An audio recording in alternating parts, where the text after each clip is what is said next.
This is the plaintiff, Seth Ellis. He says he gave the defendant 2 restored mantelpieces he made on consignment. And when he called to inquire about them, he was told he took possession of them and they are now his. Huh? He put 150 hours into fixing these things up. They're his property, and he won't allow the defendant, or should he say thief, to get away with stealing them from him. He's suing for $1,574, their value.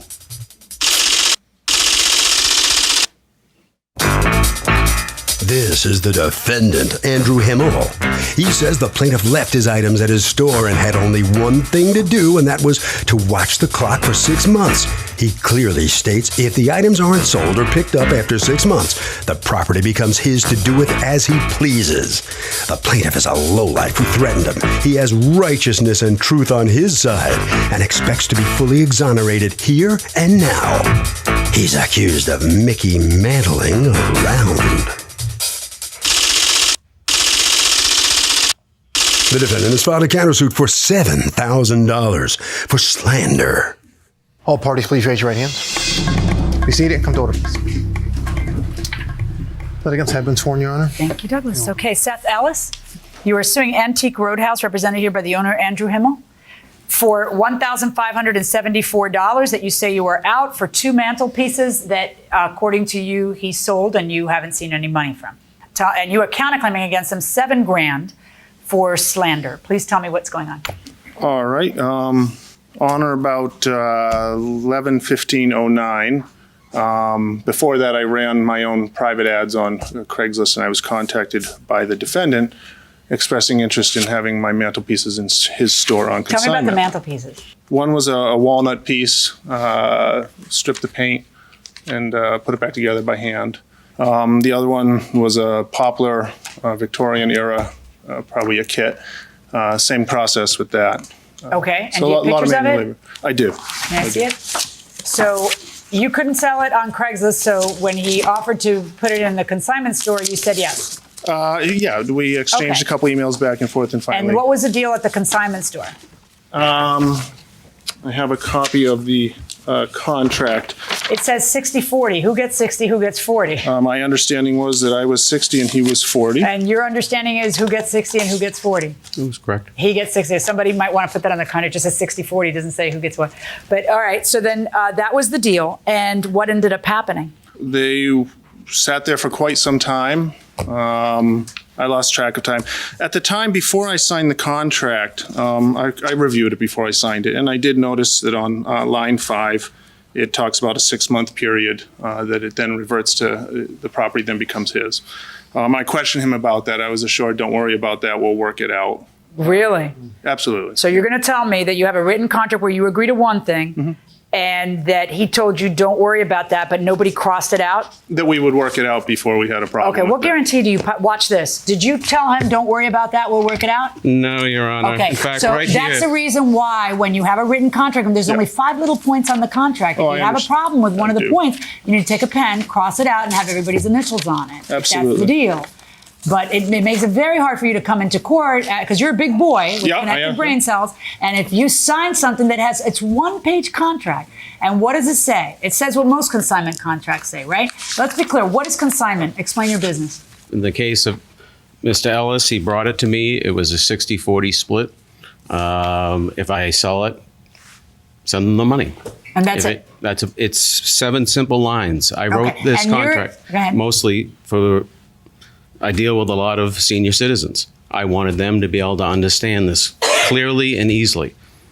Mr. Ellis not only signed the bottom of it, you can see where he wrote the 60-40 and initialed the change. Okay. So Now- he didn't make, if we were renegotiating the contract, there would have been another Right. change His point there. being that you were very careful to change what you didn't like. So if in fact a discussion had ensued about how it wasn't going to revert to him after 6 months, that you would have crossed that part out too. His copy is his handwriting on my copy is his What difference does it handwriting make? on You the guys, there's 7 60-40. lines to look at. 5 He's lines to making look at. hay of the fact that I changed the contract. He did that. So. I understand, but Okay. it's inexplicable why.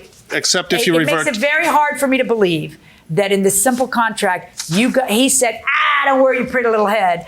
And I'm supposed to believe that and therefore not look at, who am I going to believe? You or my lion eyes when I see it right on the contract? Absolutely. What ends up happening? In this business, you take other people's stuff and you have a store, which is good for them because they don't have a store. And so people come to your store to buy stuff, and if it sells, you split the price with them. All right? Now, you have to have inventory control because people are bringing stuff in every day, right? And you don't have an unlimited warehouse. Very few want it back. Say it again. Very few want it back. Very few want it back. I beg to now, differ. something like this, they may want it back because this is not like, He waited 7 weeks to contact me after the contract was, not 7 hours, not 7 days, 7 weeks after the contract was over. Expired. Now, what happened? Did you just lose track of it? Yeah, I wasn't concerned about it because I was assured there wasn't a problem. Also, I looked up online for what it's worth. There's a bunch of blogs about people with very similar circumstances that have had this happen to them. So as far as to his statement that most people That don't have had want what their happened to them? Well, they've either lost their things, they weren't informed that things were sold. Okay, but just similar a second. experiences That's I've not your had. case. You're He on- didn't sell it within the 6 months. Do you have proof of when you sold? You sold one of the items, Yeah. correct? You did not sell the other one. Right. Where's the other one now? It just happens to be Still in my it's store. your It's on my website right now. Okay. Now, one of the items you ended up selling, and you sold it when?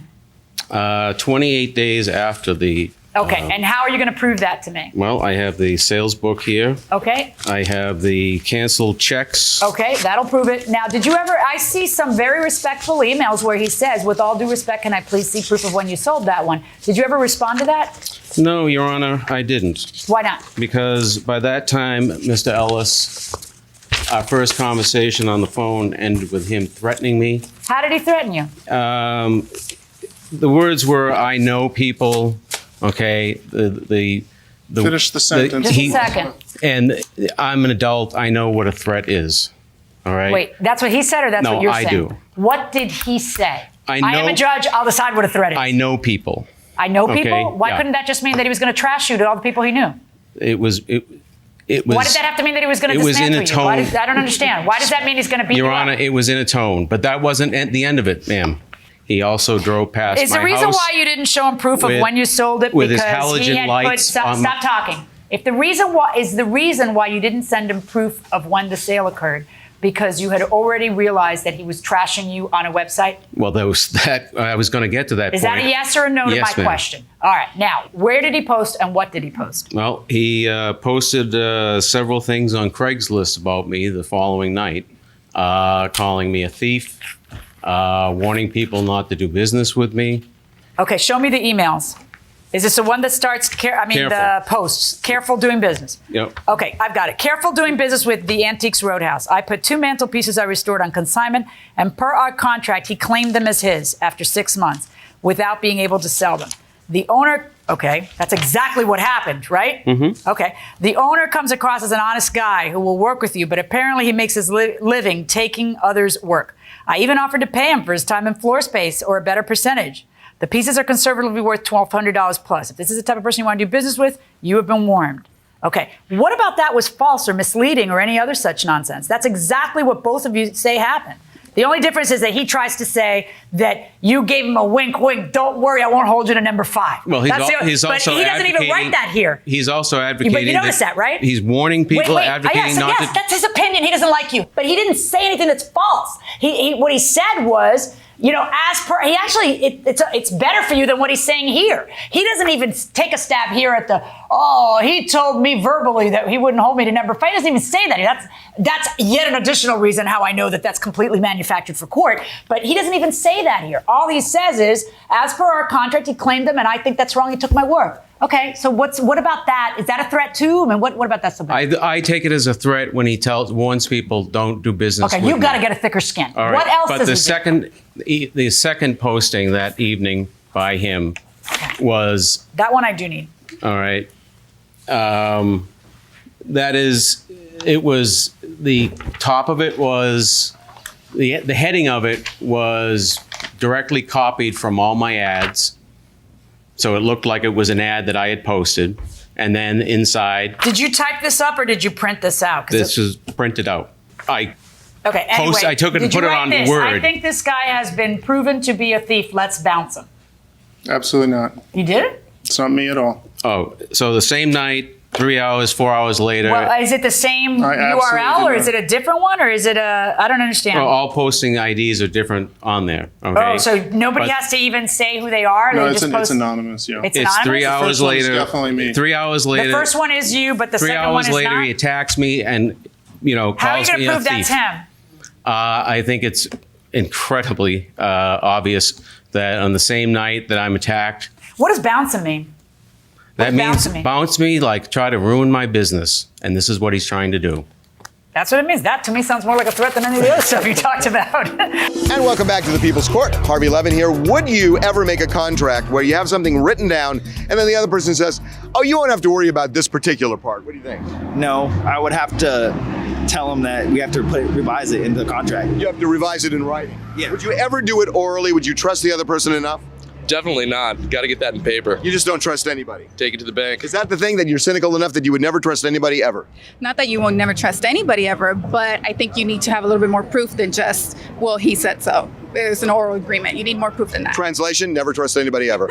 Going inside the courtroom.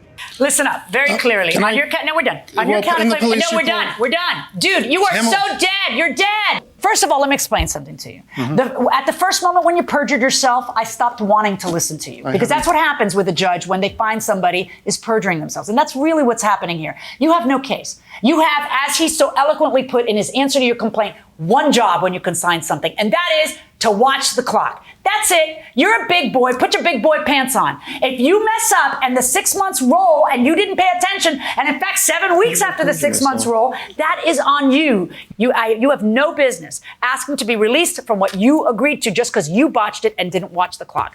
On your case against him, verdict for him. Now, on your case against him, verdict for the plaintiff. Because you have not proven to me a case of slander by any stretch of any imagination through an anonymous post. He ends up saying, yes, Judge, I did post the first one. It's true. Well, I'd be very hard pressed to deny that, seeing it's mantelpieces. But in any event, what I see there isn't something that would, have you lost any business over it? This would be so hard for you to prove to begin with. But I don't believe that you have an actionable case against someone who expresses their opinion. This is still America. I may have an opinion. I'm allowed to have an opinion. It's part of doing business. But not everyone loves you. And that's it. No But, big deal. Your Honor, Stop. Both of you stop. He Okay? took the law now, into what his part of own stop hands. was unintelligible to you? Just stop. You're in the right in the lawsuit that he filed against you, but then you become a baby too by this $7,000 lawsuit. It's goofy. Okay? That's my verdict. Let's see what he has to say coming out on the losing end of this case. The plaintiff has what reaction here? Well, it's unfortunate. I put a lot of work into those mantelpieces. It's unfortunate. Why'd you let the time run out? Because I was assured that it wasn't a big concern. He comes across very affable and friendly and fair, and came to find out that really wasn't the deal. All right. Okay. You guys are just headed right around the corner. There are documents waiting for you. Well, we get to talk to the defendant, wins his case, but no counterclaim. What's your feeling on this outcome here? Well, truth and righteousness won out. I would have liked to have gotten my suit for libel, but I'm happy with the outcome. You think you heard the last of him? I hope so. Don't you make more money when the time runs out and you get to sell the merchandise and keep all the profits? However I make the money is, I sell what I can sell. I mean, it's not up to me, how long it takes to sell something. Okay. Over to Harvey. Okay, short and sweet. Never, ever, ever, ever rely on any kind of an oral agreement that follows a written agreement. If you've got a written agreement, get any revision in writing. And that will do it for this case. Litigants for the next case on the way into the courtroom right now.